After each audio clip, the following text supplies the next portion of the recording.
I'm sure many of you are aware of the passing of Pastor Darren Patrick about a week and a half ago. And I wanted to make a quick mention that very likely the last interview that he ever did, which was about a month ago, is going to be aired. Depending on when you're listening to this podcast, it's going to be coming out on May the 18th. On a podcast called Reverend Hunter, host Tony Jones. It's actually a pretty darn good tribute to Darren, his life, and as we reflect on his passing, represents kind of some last words from Darren Patrick himself.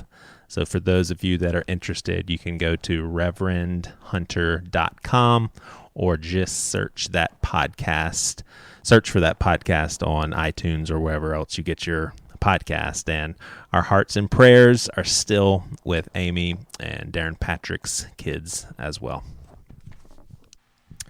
What is up, friends? It's that pastor again. So happy to be with you as you listen. And if you're in the car, I pray for traveling mercies. That one's always been a funny one for me, actually. If you think about the fact that you have to pray for God to have mercy on you while you're traveling. So like if you don't pray for that, God will spare no expense on your ass for traveling. No mercy. No mercy. You got to pray for that traveling mercies. Hey, I want to share a quote that I actually just love from my old friend Tupac. Wouldn't that be so good? Think of people that are able to say, hey, I knew Tupac. But it's really a dandy of a quote. It says, just because you lost me as a friend doesn't mean you gained me as an enemy. I'm bigger than that. I still want to see you eat, just not at my table. That's pretty badass. I really think that's a pretty cool quote. Anyway, welcome to the show, and want to tell you a little bit about what's going on today. We have Mark McMillan and Jory Micah joining the show, and they're going to be with us for the next 5 or 6 episodes. We sat down for about an hour and a half talking about all sorts of things, from progressive theology to republicanism and Christianity, and how do you kind of separate yourself from that without thinking you're better than them, supernatural healings, a few other things. But anyway, what I'm going to do is I'm going to separate that long conversation into little 15-minute segments and kick off the rest of these next 5 or 6 episodes with a little bit of Mark McMillan, Jory Micah, and Joey Svendsen time. Next week, tune in to hear from our guest, Kat Armis. I'm actually very, very excited for you to hear about grandmother theology. There's actually a way more difficult way of saying that, and I made a fool of myself enough in my interview with her, so we'll keep it there. But just a fascinating look at how we get so much insight from theologians that write and podcast or wrote before they died, and people that lived a life of, a lot of them kind of lived a pretty easy life. Not all of them, but just how we do not tend to think about what about the theology of a single mother who had to work 2 jobs and go to school and take care of her 3 kids and to give them a good life, and just such a heavy day-to-day task and burden, and following Jesus in the midst of that. Such an insightful conversation. Hope you check it out. But for right now, it's Jory Micah, Mark McMillan, and Joey Svendsen talking about our Pentecostal backgrounds as well as supernatural healings and how we see that today as our faith has changed a pretty good bit. Hope you guys have a good one.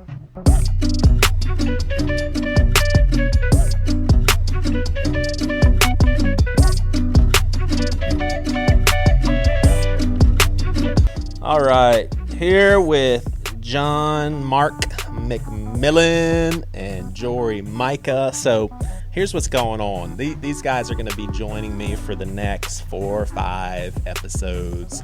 Got a lot of stuff that I want to talk about, kind of hear what they have to say.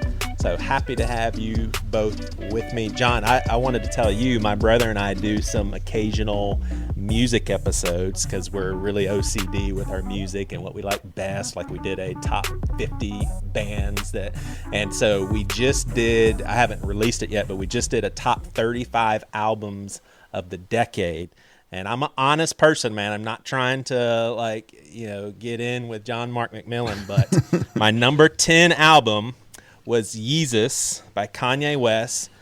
My number 8 album was Modern Vampire of the City by Vampire Weekend. My number 9 was Mercury and Lightning by John Mark McMillan. Awesome. My 9th favorite album of the decade. That's amazing. So if people haven't heard it, you got to listen. Wow. So, Jory, I wanted to ask you. John and I have talked a good bit about faith and how we've changed and everything. Am I rightly to assume that you kind of started super conservatively with your thoughts and everything? Like you were roommates with Carrie Job. Carrie Job. Yeah. Are you guys still friends? No. No. I mean, I don't have any issues with her, but she got like uber famous, and I'm sure she lost contact with a lot of people from college. So I was only roommates with her for one semester because she actually moved back home after and stayed home, from the remainder of her college years at that point. So I got to be her one room. Well, we had several roommates, but her experience with roommates was with this girl. So claim to fame.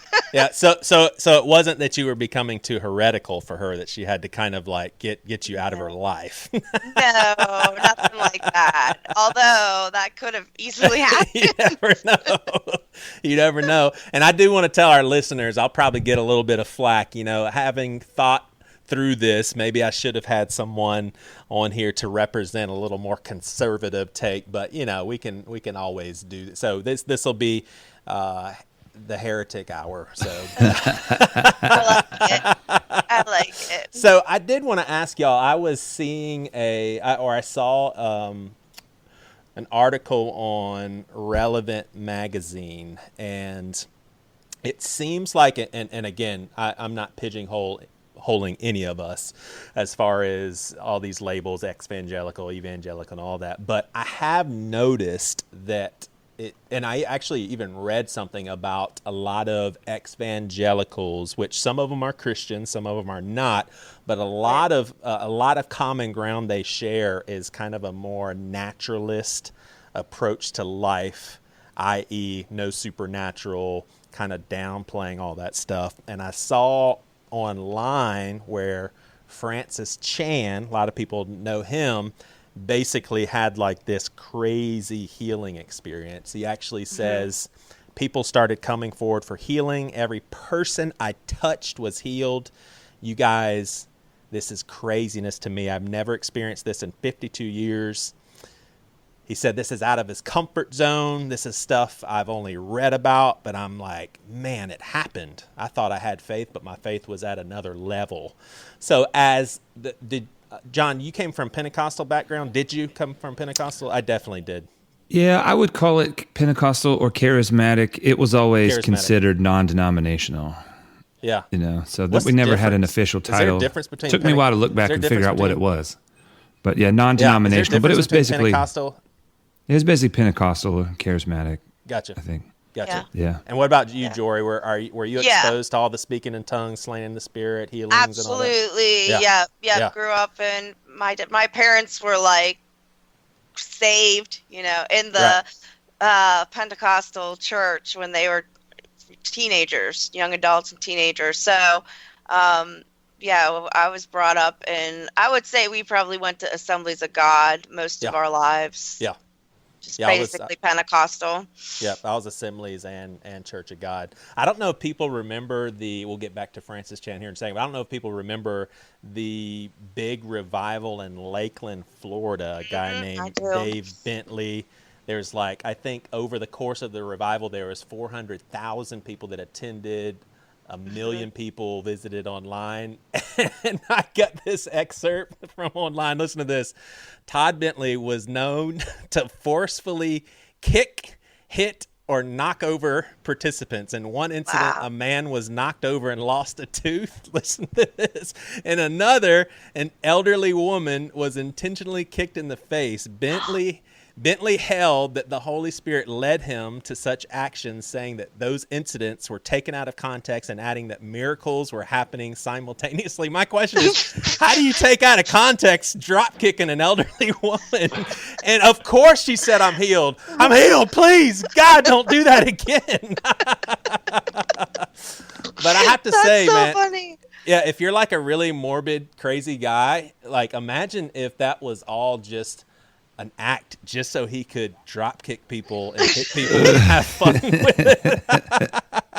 But I think, all that to say, I think that's probably something that makes people like, or even people that do believe, Pentecostal people, they look at that and they're like, oh man, I'm kind of skeptical of that stuff. Like I watched a whole documentary on Benny Hinn. Well, I think it was on like a 2020. And they even talked about how if there was someone that was in a wheelchair and they could not get up, they couldn't even stoop up just a little bit, they were not allowed up there because he would only accept people who could actually do some movement. So there was like a weeding out people. Wow. And so there just seems to be a lot of crookedness. But Francis Chan, he seems like a pretty reasonable dude. So what do y'all think when y'all hear something like this? Like, where does your mind go? Well, I respect the dude, but there's got to be another explanation. Or what do y'all think? I actually have a lot. Sorry, go ahead. I didn't mean to cut you off. No, I was just thinking my mind goes back to like my early days of Bible school when basically this exorcist guy came and all these kids, like 18, 19-year-old kids, were up at the altar getting demons basically cast out of them. And did they know they had them? Well, I think this guy was like, his teachings were like, almost everyone has demons, basically. So how lucky is that guy that his line of work, exercising demons, and everybody has them? I mean, that's awesome. Well, and it was as bad as like he would bring someone up on stage and teach us how to cast out demons. And it got really like a horror film. Like, I'm dead serious. It got scary. Like, I remember just stepping back and like taking it all in. And I mean, kids were up at the front, like screaming and crying, and like 3 or 4 guys were holding down like one little girl, like she was like, so it was just this craziness where I've never understood it. I've always thought back on it and thought, what in the hell was all that? Right. Yeah, totally. That's where my mind goes, as weird as that is. Yeah, no. It makes complete sense. Yeah, I mean, there's like ministries that I knew about where everybody was assumed to have something they needed to deal with, maybe not demons, but they didn't just have tissues around for everybody. They had buckets around for everybody because the assumption was that people were going to vomit stuff out after being prayed and things like that. And that was kind of a, I don't know how mainstream Church of God is, but that was kind of just a normal Church of God church. It wasn't like a super crazy Church of God church, but I believe it. Yeah. All right. John, Mark, you said you got a lot of thoughts here. I have a lot of thoughts because I grew up like deep in that culture. Not that, not that I was in it in the sense that I was fully bought in necessarily. I was always a little bit skeptical, but here's the thing about that culture is that it's so big. It's so varied. So I always hear the stories about like Benny Hinn, or hear the stories about people who write their names down on the cards and put it in the cards, and then someone backstage goes through the cards and they send something into somebody's ear and they get the prophetic word, right? So, and I say this with all kindness, okay, because I don't want to sound like a jerk, but a lot of the people that I was with, they could not have pulled that off. They weren't organized enough to do that. And so I honestly think those things are definitely not the rule, but definitely the exception. As far as people who are that crooked, like generally, I don't think that those are the type of people who get into ministry, even the healing ministry. I mean, they're there for sure, definitely just because there's obviously a lot of power there, but it's easy for me to say, like, I don't know if people get healed. I don't know if this is real, but my biggest problem is that I know so many kind and genuine and honest people who swear that they have. Even my wife, like, she's fairly skeptical about everything. She's not into hyping anything. And then we'll start talking about this. This topic comes up every now and then. She's like, I don't know. And then she's like, well, she had a migraine one time, and there was a guy we know, a good friend of my dad's. So my dad is way into that culture. He still is, And he put his hands on my wife's head, and her migraine went away immediately, like literally immediately. And she has no reason to lie or to prop up that idea, like, especially to me. In fact, she really doesn't care. But every time it comes up, she's like, it wasn't like it kind of went away. She's like, I was shocked at how it went away immediately. So you could say, oh, that's definitely the power of God, or maybe it's the power of the mind, or maybe it's something else. But I'm not willing to throw out the idea that God heals people. I'm not willing to throw it out. I just know too many people who have experiences that they can't explain, Now, I absolutely think it's ridiculous when people... I know you've all heard those super sad stories of people who have cancer and they won't get treatment, or they're sick and they refuse to go to the doctor because God's going to heal them. Like, I think that's awful. And to be honest, most of the people that I went to church with who were deep in the healing ministry, they would agree 100%. They're like, we're going to pray for you and you're going to go to the doctor. If you're real sick, you're going to go to the doctor first, then we're going to pray for you. Yeah. So it's real easy to categorize a group of people based on their most extreme elements, So I definitely we definitely had the exorcist and all kinds of weird people who came through, But I mean, I know a lot of these people. I mean, Todd Bentley, I know him personally. We're not like buddies or anything. Oh, my bad. No, my bad. We're not buddies or anything. But there was a while he would hang around. He lived in my dad's apartment complex, and my wife she's had some issues, and he came over and prayed for her, and she didn't think she got healed or anything. But, he was really nice, Right. But also, like, man, there is so much, there's power in money and fame and all of those types of ego-driven things mixed up in that ministry. And I think a lot of people get into it because they really believe in it. And then sometimes you get caught up in the ego, and you can get caught up in the whole swirl. Yeah, and I think that's a huge thing right there too, because when I see someone who apparently has the gift of healing, and they're very pompous and very theatrical, and they just say everybody should come here to get whatever they need because I have what you need. That's when I'm just like, I just don't see how humble Jesus, who rode on a donkey on Palm Sunday, can be a part of that. But I have definitely, like, I would say I'm more with you, John Marcus. I don't write off healing at all, but I do think it's wise for us to recognize, there's power in the mind, there's power in belief. Somebody could say, I'm healed, and report that, and then realize, oh man, I just wanted to believe that. Or you have doctors that their first prognosis wasn't even right. They said, it looks like you have cancer, then they prayed, then they went back and you don't have cancer, and it was because the doctor didn't see it right in the first place. All that to say, totally with you. I never want to lose a childlike faith of healing. And I think where I'm at is if someone says I'm healed, then, oh man, that's really awesome. I'm happy that you're better. And if God did that miraculously, that's great. But you know what? There's no way of knowing. And I think in your situation with your mom, that's even better, because it's like, I know my mom.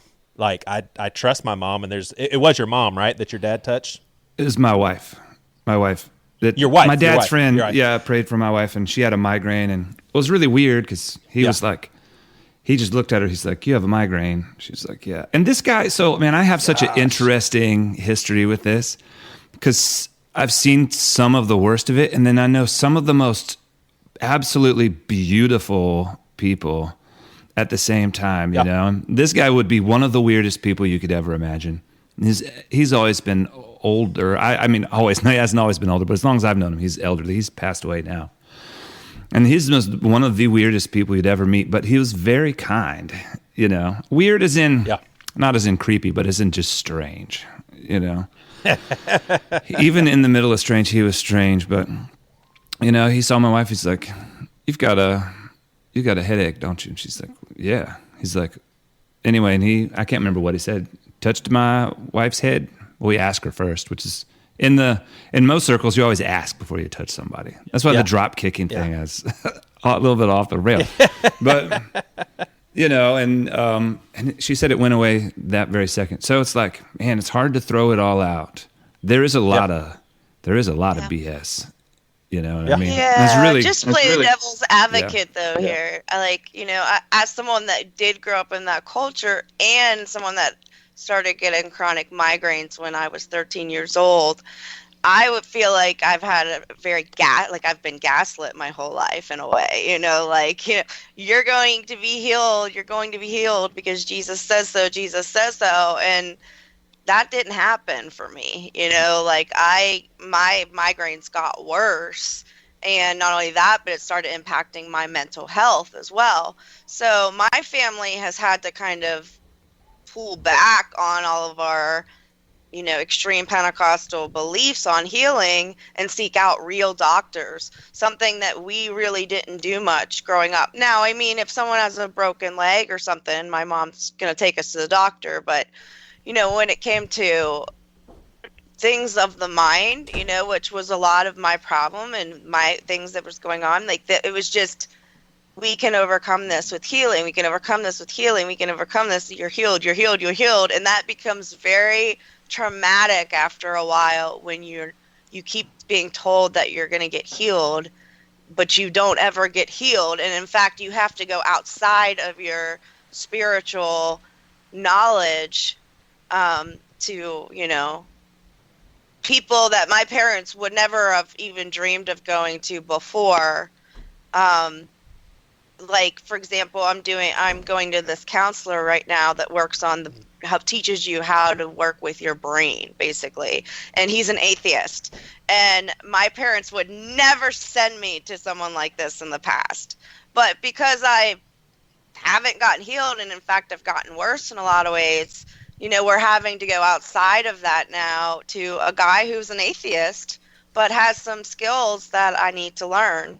You know, so I don't know. I guess I'm just trying to say I totally believe in healing. I do. Like I'm with, like, I like how you put it, Joseph. You said I don't want to lose that childlike faith of healing. That I believe that healing can happen. It seems like it happens more overseas for some reason. You know, so that's something we could talk about too, is why it seems to happen more overseas. But I believe in it. I just have not experienced it at all, you know, and in fact I've experienced kind of the opposite, and it being a little bit of a psychological torment to believe I'm supposed to be healed. What am I doing wrong? You know, why am I not being healed? You know, and it becomes a source of more guilt and shame, thus more sickness and more mental instability, basically. Well, and I mean, I think you nailed it too. I think the problem is that mentality of everyone is supposed to get healed, because I don't read the Bible that way at all. And so I think for me, in your situation, I would be, well, I am in a similar situation. I've struggled with mental health my whole life, and I've asked God to heal me. I've begged God to heal me. That's always been my wife's prayer. Lord, just rid him of this completely forever. Like, why does he have to deal with this his whole life? And that's just not something that it seems like God is going to do. And so for me, I just see healing as, if God still does this stuff, and I believe that he does, there's no explanation for it. There's not a certain amount of faith that you have to have. Like, there's no equation. There's no formula. Don't know why he does it sometimes. And I don't even want to get bogged down into really trying to figure out whether or not it really was God. Who cares? If God did it or if God didn't do it, I guess I would say if God did actually do it, that's kind of cool and worth a celebration, but I don't know. Yep. I think Einstein said that either everything is a miracle or nothing is. Oh, I like that. You can approach the world as though nothing is a miracle or everything, but there's nothing in between, in Einstein's opinion, right? And so, like, for me, it's like integrating the whole world instead of sort of deciding that part of the world is spiritual and part of the world is unspiritual. Like your atheist friend is an unspiritual, like an atheist doctor, an atheist surgeon who has a good reputation, like right. I'm totally down. My parents would be the same way. Put me there, They're the one who gets the job done, but it's sort of like, so for me, the whole world is a miracle. And so no matter how you get healed, whether it's through medical science or through accident or through something that you can't explain, like it's all a miracle to me in my heart, And so like it is, I don't know. I mean, that's how I maintain my sort of faith is like, why is it not a miracle when I take medicine? Why is that not a miracle? Right. Right. Right. I mean, that's my dad calls it God's healing dirt. That's his big thing. And that's so true, So let me ask y'all this, as far as like where your faith is at currently. I did a survey on my Pastor with No Answers discussion page on Facebook. People can check that out. We have a whole lot of fun. But I asked, based on the last episode with my atheist friend, how much is your Christian faith based on spiritual experience? And the different options I had was very important, would have a hard time believing without it, mildly important, I have faith, but I've never really experienced anything in the spiritual realm, solely dependent, wouldn't believe otherwise, and then moderately important, mountaintop encounters should happen to bolster your faith and sustain you through tough times.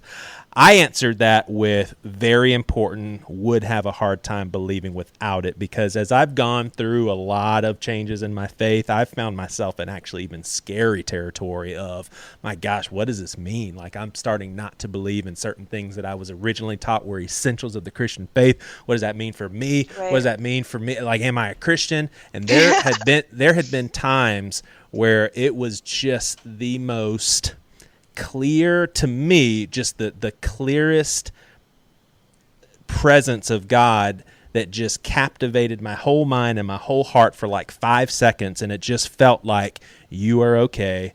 I'm in this. I've got you. And if it weren't for those times, I would be on some really shaky, scary ground. Like, that is what keeps me rooted. So I don't want to say that I'm solely dependent on it, but I would say at this juncture, with the so many questions that I have, is very, very important to me. I think the tough part for me is deciding what is a spiritual experience and what's not.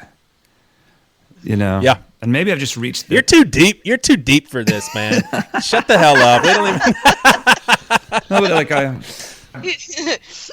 but they're definitely transcendent experiences. I think every human being has them. Where it's sort of the world, in a moment you experience a part of the world in a way that you didn't previously, and I think I would really love the science behind this, because after... John, don't mess this up for me, man. It's all I got. It's all I got. All right, that's it for now. We'll pop right back into this conversation next episode in a couple of days. But until then, we'll let Lauren Hill close us out. How you gonna win when you ain't right within? How you gonna win when you ain't right within? How you gonna win when you ain't right within? Come again.